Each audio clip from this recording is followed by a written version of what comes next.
तो एक बार brain teaser के जाके कुछ क्वेश्चंस बनाकर देखो, आपके सच में ब्रेन टीज हो जाएंगे। ठीक है students, when you think yourself you can't go on, just force yourself to go on. ठीक है, जब आपको लगे कि आप आगे नहीं बढ़ पा रहे हो, अपने आप को फोर्स करो आगे बढ़ने के लिए। Your success is based on persistence. आपका सक्सेस जो है आपके परसिस्टेंस के ऊपर है, आप कितना कंसिस्टेंस हो। ठीक है, नॉट ऑन लक। ठीक है, sometimes on luck but not on luck according to this quotation. इसी के साथ आज हम लोग स्टार्ट करते हैं क्लास 6 का ब्रेन टीजर्स। ठीक है, आप अपनी एनसीईआरटी के बुक क्लास 6 में लास्ट पेज में देखना, जो लास्ट का 2-3 पेजेस है वो ब्रेन टीजर्स का है। ठीक है, अगर आप क्लास 6 के स्टूडेंट हो, आपने सारा चैप्टर्स को अच्छे से समझ लिया है, आपके दिमाग में टीज होना शुरू हो जाएगा। अच्छा खासा क्वेश्चन है उसमें। तो आज मैं ये सीरीज स्टार्ट कर रहा हूं नंबर 1 ब्रेन टीजर्स का नंबर 1 क्वेश्चन से। ठीक है, तो ये रहा क्वेश्चन आपके सामने, क्वेश्चन नंबर 1, और मैं यहां से देखता हूं क्वेश्चन नंबर 1। ठीक है, फ्रॉम अ बास्केट, आप देख पा रहे हैं, from a basket of mangoes when counted इन 2, मैं क्वेश्चन पढ़ता जाऊंगा और इक्वेशन लिखता जाऊंगा। ठीक है, from a basket of mangoes when counted in 2s there was 1 extra. मतलब आप कुछ बास्केट में कुछ मैंगोज है, एक बास्केट में कुछ मैंगोज है, आप जब 2-2 में गिन रहे हो तो 1 एक्स्ट्रा बच जा रहा है। ठीक है, तो ये बास्केट में व्हेन काउंटेड इन 2 मतलब कि अगर 2 का मल्टीपल हो, मल्टीपल ऑफ 2, या फिर अगर देखो 2 का कोई मल्टीपल है तो डिवाइड भी तो होगा 2 से। तो मैं बोल दूं कि मैं अगर उस नंबर को, let the number of mangoes be x।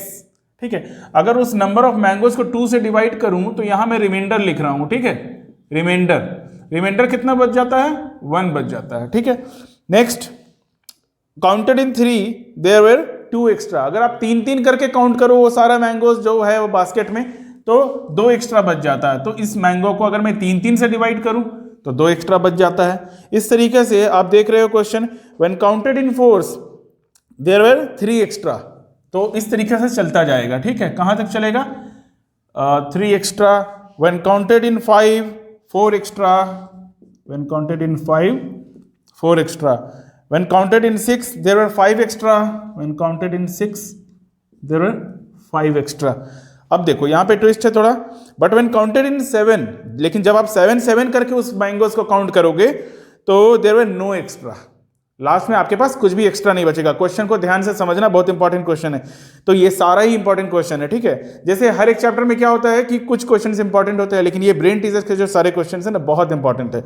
तो at least how many mangoes were there in the basket. अब देखो क्वेश्चन समझने के लिए सबसे इंपॉर्टेंट बात यहाँ पे ये है कि 7 में जब आप काउंट कर रहे हो तो एक भी एक्स्ट्रा नहीं बच रहा है, मतलब रिमाइंडर 0, ये रिमाइंडर से सारा। ठीक है, एक भी एक्स्ट्रा नहीं बच रहा है। तो at least how many mangoes were there in the basket.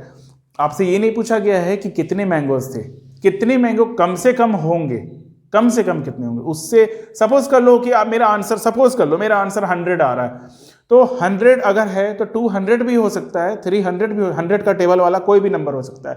At least कितना होगा, तो एटलीस्ट 100 होगा। इस तरीके से आंसर अगर लाया जाए तो चलो अब हम लोगों को आंसर लाना है। इसमें एक बात तो पक्का है कि मैंगो 7 से ज्यादा है। हम कुछ सोचे या नहीं सोचे, मैंगो 7 से ज्यादा है। क्यों? क्योंकि 7 करके काउंट किया जा रहा है, तो 7 के टेबल वाला नंबर है, इतना तो पक्का है। तो आप लेकिन इस तरीके से सोचोगे तो काफी टाइम लग जाएगा। सबसे बेसिक चीज क्या है कि आप इन सारे नंबर्स का एलसीएम निकालो। सबसे बेसिक जो चीज है, फाइंड एलसीएम ऑफ 2, 3, 4, 5, 6। ठीक है, अभी देखो इनका एलसीएम क्या आएगा, मैं यहां पे निकालता हूं बेसिक तरीका से। ठीक है, 2 1 जा 2, 2 2 जा 4, 2 3 जा 6, ये हो गया। फिर यहां से 3 से इसको कट करो, 3 1 जा 3, 3 1 जा 3, अब यहां 2 बच गया, यहां 5 बच गया। अब देखो ये 2 और 5 में कुछ कॉमन है नहीं, तो ये एज इट इज रह गया, और ये 1 है बगल में, तो कुछ इसमें काटने का जरूरत नहीं। आप लोग ऐसे मत करना, ये टाइम का वेस्टेज है कि 1 किया, फिर यहाँ 5 आया, फिर इसको, ये टाइम का वेस्टेज है। देखो बात तो वही है ना, ये बस इसको सुंदर बनाने वाली बात हो गई कि आप सुंदर बनाए जा रहे हो, आपका टाइम बर्बाद हो रहा है। अब देखो हमारा एलसीएम क्या आ गया, एलसीएम है 2 इंटू 3 इंटू 5, 2 2 जा 4, 4 3 जा 12, 12 5 जा 60, तो 60 आ गया हमारा एलसीएम। अब इतना पक्का है कि 60 के मल्टीपल में होगा और उसमें 1 ऐड होगा और वो नंबर 7 से कटेगा। देखो क्यों, ये सारा बात मैं क्यों बोला हूँ इसको एक्सप्लेन करता हूँ मैं यहाँ पे। क्वेश्चन हटा दूँ अब, ठीक है, क्वेश्चन हटाता हूँ, मैं यहाँ पे एक्सप्लेन करता हूँ। देखो कि जब भी इस तरह का हो, इतना तो आपको पता है कि बड़ा नंबर आने वाला है। बड़ा नंबर लाने के लिए एलसीएम, नाम में उसका छोटा है, लोवेस्ट कॉमन मल्टीपल, एलसीएम, लेकिन नाम में लोवेस्ट है लेकिन आंसर हमेशा बड़ा आता है, ये ध्यान देना। क्यों? क्योंकि मल्टीपल है वहां पे। ये सब चीजें मैं उस चैप्टर में बताऊंगा। खैर अभी देखो आप एलसीएम इनका निकालो, ठीक है, इनका एलसीएम निकाल के सब में देखो गैप कितना का, 1 1 1 1 1, ठीक है। तो अब आप क्या करो, इसमें 1 ऐड कर दो क्योंकि आपके सब में रिमाइंडर बच रहा है। 1 ऐड कर दो एलसीएम निकाल के, और वो नंबर 7 से जरूर कटना चाहिए, ठीक है। 1 देखो, ये नंबर में आपका रिमाइंडर 1 बचना चाहिए। एक मैं आपको करेक्ट कर दूं कि इस नंबर्स में जो एलसीएम आ रहा है इसमें रिमाइंडर 1 बचना चाहिए। तो रिमाइंडर अगर 1 बचना चाहिए तो आपको 1 घटाना होगा। जिसे मैं आपको एक बार बता रहा हूं, यहां पे देखो, ध्यान से देखो कि 60 के, ठीक है, -1, तो हो सकता है वो नंबर, और ये 7 से डिविजिबल, तो ये आपका वो नंबर है। हो सकता है ये पहला नंबर हो जाए। पहला नंबर क्या होगा अगर आप K1 पुट करो। K मैंने क्यों पुट किया, आपको थोड़ा सा टेंशन हो रहा होगा क्योंकि अभी आप क्लास 6 में, अगर सीनियर स्टूडेंट देख रहे हैं तो कोई टेंशन वाली बात नहीं, वो समझ रहे हैं।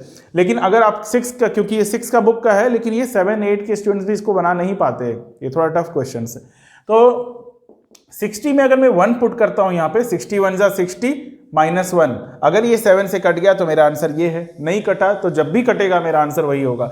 61 जा 60 -1 59, 59 7 के टेबल में नहीं आता है, मतलब ये आंसर नहीं है, ठीक है। तो देखो इसको सोचना होगा, बहुत डीपली सोचने वाला क्वेश्चन है ये। अब मैं यहाँ पे करता हूँ कि 60 के में मैं 1 पुट किया था मैंने, अब मैं 2 पुट करता हूँ। 62 जा 120, 120 -1/7, मतलब 120 -1/7, आराम से बता रहा हूं, 119/7, ठीक है।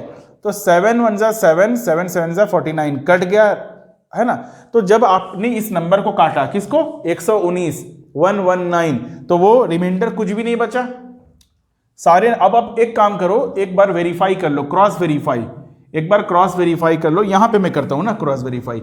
आप 119 को सिर्फ कोई एक नंबर लेता हूं, सिर्फ कोई एक नंबर, 3 ले लिया मैंने, 3 3 जा 9, बचा हमारा 29, और 3 9 जा 27, ठीक है। 2 रिमाइंडर बच रहा है, ठीक है। जब मैंने इस नंबर को 3 से डिवाइड किया, 2 रिमाइंडर बच रहा है। आप किसी से भी इसको चेक कर लो। हाँ, तो एक बात ध्यान देना, जो मैंने बोला था प्लस, उसको आप माइनस करना, डिपेंड करता है सिचुएशन पे। प्लस वाला भी क्वेश्चन आ सकता है, माइनस वाला भी आ सकता है। यहाँ क्यों आपको यहाँ माइनस करना है, क्योंकि यहाँ रिमाइंडर 1 बच जा रहा है, उस नंबर में रिमाइंडर 1 बच रहा है, तो उसमें से आपको 1 घटाना होगा, तब वो एक्चुअल नंबर आएगा। समझ रहे हो ना बात को। अगर 6 में मेरा रिमाइंडर बच रहा है तो एक्चुअल नंबर लाने के लिए 5 लाने के लिए 1 घटना होगा, बस। तो ये रहा हमारा answer. Answer is 119 of this question, ठीक है। चलो ठीक है, इसी के साथ ये क्वेश्चन कंप्लीट करते हैं। नेक्स्ट वीडियो में नेक्स्ट क्वेश्चन। चलो, thank you, thanks for watching and subscribe the channel.